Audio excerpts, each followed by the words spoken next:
ইস্তিগফার এত বড় আমল, আল্লাহ তাআলা নিজে ঘোষণা করে দেন, ইস্তাগফিরু রাব্বাকুম ইন্নাহু কানা গফফারা।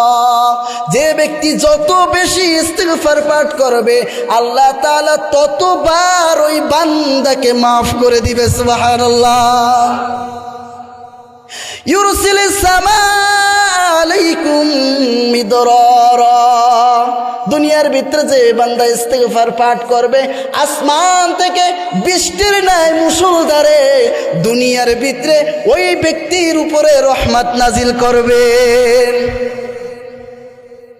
ওয়ায়ুমদিদুকুম বিআমওয়াল।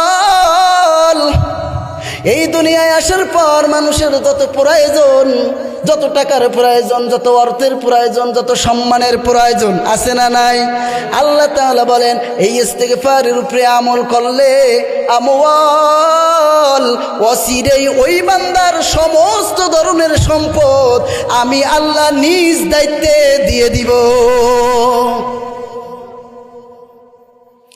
ওয়াবানিন। এরপর বান্দা দুনিয়াতে অভাব, সন্তানের অভাব আছে না নাই? কত মানুষের সন্তানও হয় না। ও বাবা, আল্লাহ তাআলা বলেন আমওয়াল ওয়া বানিন। দুনিয়ার কোনো তন্ত্র মন্ত্রর কাছে যাবা না, দুনিয়ার কোনো পীর সাহেবের কাছে যায় চাইবা না, দুনিয়ার কোনো ওঝা বৈদ্যর কাছে যায় চাইবা না, দুনিয়ার কোনো পীর আউলিয়া আল্লাহর দরবারে যায় সন্তান চাইও না। আমি আল্লাহর কাছে তওবা করো, আর তুমি তওবা করে কান্নাকাটি করো, আর আল্লাহকে ডাক দিয়া বলে মালিক আমি একজন তওবাকারী, ও মালিক আমি তওবা করতেছি।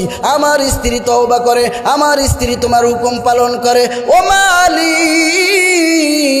সন্তান দেওয়ার তো পৃথিবীতে কেউ নাই, কারো কোনো ক্ষমতা নাই, তুমি একমাত্র ক্ষমতাধর। ও মালিক তুমি আমাকে একটা নেককার পরেজগার সন্তান দান করো।